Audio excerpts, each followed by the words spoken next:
Le journal des sports avec Simon Dutin. Bonsoir Simon. Bonsoir, en Angleterre, la course au titre semble se relancer ce soir. Oui, grâce à la victoire de Tottenham ce soir en match de clôture de la 34e journée du championnat d'Angleterre sur la pelouse de Stoke City. Toujours très difficile de s'imposer au Britannia Stadium. Tottenham qui a une nouvelle fois compté sur l'efficacité de Harry Kane, meilleur buteur du championnat. 9e minute, regardez, superbe frappe enroulée façon Thierry Henry.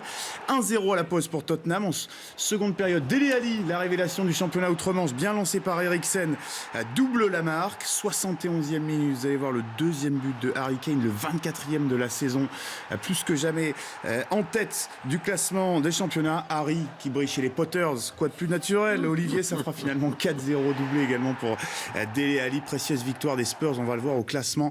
Ça se resserre en effet un petit peu en tête de la Première Ligue, puisque Leicester, tenu en échec ce week-end sur sa pelouse face à West Ham, ne compte plus que 5 points d'avance. C'est quand même une belle marge sur les Spurs de Tottenham. Il reste 4 journées.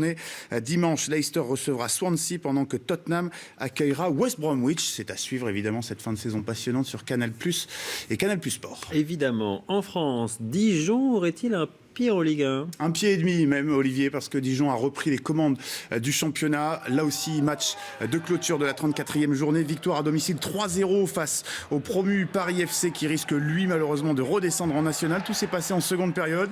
Ouverture de plus de 70 mètres d'Arnaud Souquet pour Loïs Denis. La défense un peu perdue sur ce coup-là. Olivier Dallolio, l'entraîneur, apprécie.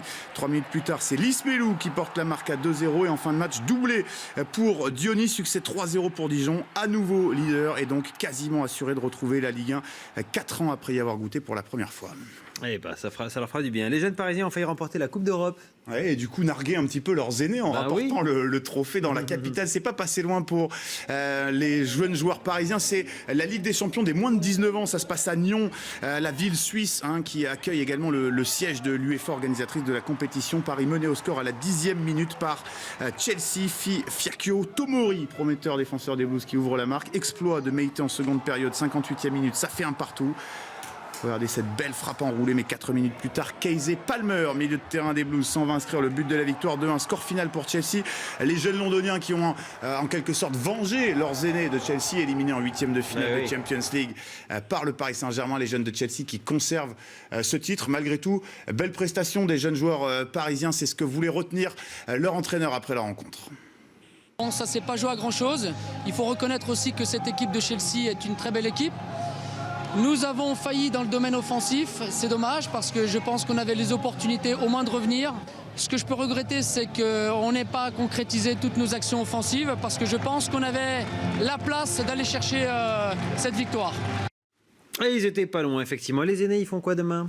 Demain, ils vont tenter de se qualifier pour la finale de la Coupe de France avec le PSG vise désormais le carton plein dans les compétitions nationales. L'info du jour, c'est que la conférence de presse traditionnellement prévue la veille de match a été annulée sans plus de précision de la part du club. C'est peut-être lié aux problèmes personnels qu'avait évoqué Laurent Blanc dans le courant de la semaine dernière. Le PSG qui s'est rassuré ce week-end en écrasant Caen 6-0. Pas de Marco Verratti ni Thiago Motta blessés demain, mais probable retour de Thiago Silva et Adrien Rabiot ménagé ce week-end en championnat. Côté Lorientais, match qui sera une belle occasion de sauver une saison un petit peu moyenne. Le maintien en Ligue 1 est assuré. Lorient est 11e. Le vainqueur de la Coupe de France 2002 sera en pleine forme et avec tous ses titulaires puisque Ripoll a reposé l'entraîneur de son équipe, les titulaires de son équipe face à Toulouse ce week-end. Le meilleur moyen pour lui de se montrer à la hauteur de l'événement. On l'écoute. Ça reste particulier parce que c'est la grosse équipe en France actuellement, donc forcément ça ne serait-ce qu'au niveau de l'environnement, ça change beaucoup de choses. En plus là on est sur une demi-finale, donc sur cette Coupe de France qui est tellement populaire et qui tient une place particulière dans le cœur des gens, donc on a envie d'être à la hauteur de l'événement. Ça sert à rien d'en faire des tonnes, c'est une demi-finale de Coupe de France, c'est hyper important. Ça reste un match de foot, on est tous très motivés, que ce soit l'effectif, que ce soit le staff, que ce soit les supporters. Je pense que dans la globalité, on a peut-être moyen de faire quelque chose si on est tous unis et tous dans le même sens. Et j'ose espérer que ce sera le cas et j'y crois fortement en tout cas. Allez, un petit cocorico pour les Français en golf. Eh oui, les Français qui sont dans le très sérieux Guinness Book. Olivier, ça se passait en Andalousie ce week-end, un événement organisé par le Tour européen, le tentative de record du monde du par 5 en équipe. Alors c'est pas très académique, hein, ça se joue par équipe de 4, il y en a un qui tape le départ, et puis le but c'est de faire rentrer la balle le plus rapidement dans le trou. On vous a accéléré un petit peu les images. Donc c'est un contre-la-montre en fait. Oui, Raphaël Jacquelin, Alex Lévy, Grégory Avray et Romain Vatel qui ont réussi à mettre la petite balle blanche dans le trou en 34 secondes et 8 centièmes. Ah ouais. Et c'est très sérieux, il y avait des huissiers du Guinness Book. Ils ont battu une équipe espagnole et une équipe danoise. Les Français sont donc recordman du monde de cette discipline qui n'est pas encore au programme des compétitions du Tour européen ni du Tour américain. C'est pas dans l'étiquette comme on dit. Exactement. Merci beaucoup. Merci à vous.